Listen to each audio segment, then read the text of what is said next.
অহাকালি দিনটো আমাৰ বাবে আৰু এটা প্ৰাপ্তিৰ দিন। আজিৰ পৰা কেইমাহমান আগতে আমি এটা আঁচনি আৰম্ভ কৰিছিলোঁ, মহিলা উদ্যমিতা আঁচনি। অৰ্থাৎ অসমৰ আত্মসহায়ক গোটৰ সদস্যসকলক ব্যক্তিগতভাৱে উপাৰ্জনমুখী কামত জড়িত কৰিবলৈ 10,000 টকাকৈ আমি সহায় কৰিম। এই 10,000 টকাৰ সদব্যৱহাৰ হ'লে ভৱিষ্যতে আমি 25,000 টকা আৰু 25,000 টকাও উৎপাদনমূলক কামত ব্যয় কৰিলে ভৱিষ্যতলৈ বেংকৰ সৈতে 50,000 টকা। যেতিয়া মই এই আঁচনিটোৰ কথা কৈছিলোঁ, মহিলা সমাজে অত্যন্ত উৎসাহেৰে আগবাঢ়ি আহিছিল। আঁচনিটো ৰূপায়ণৰ নীতি নিয়ম পালন কৰোঁতে কিছু সময় লাগিলে। কংগ্ৰেছে উলিয়াই দিলে যে মুখ্যমন্ত্ৰী এনেই কৈছে, মহিলাসকলক ঠগালে, মহিলাসকলক পইচা কেতিয়াও নিদিয়ে।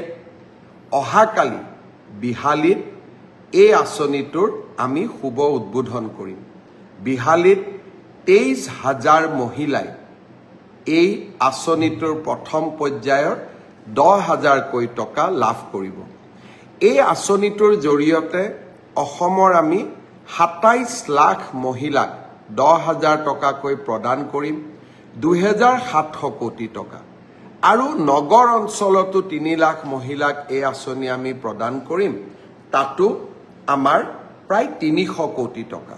অৰ্থাৎ আমাৰ আই মাতৃসকলক উৎপাদনমুখী আৰু মহিলা সবলীকৰণৰ দিনত কালি আকৌ এটা বিশাল পদক্ষেপ। অৰুণোদয়ৰ পিছত মহিলা সবলীকৰণৰ ক্ষেত্ৰত অসমে অহাকালি আৰু এটা শক্তিশালী খোজ পেলাব।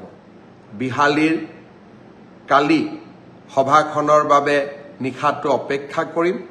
মই সকলো আই মাতৃসকলক শুভকামনা জনাইছোঁ।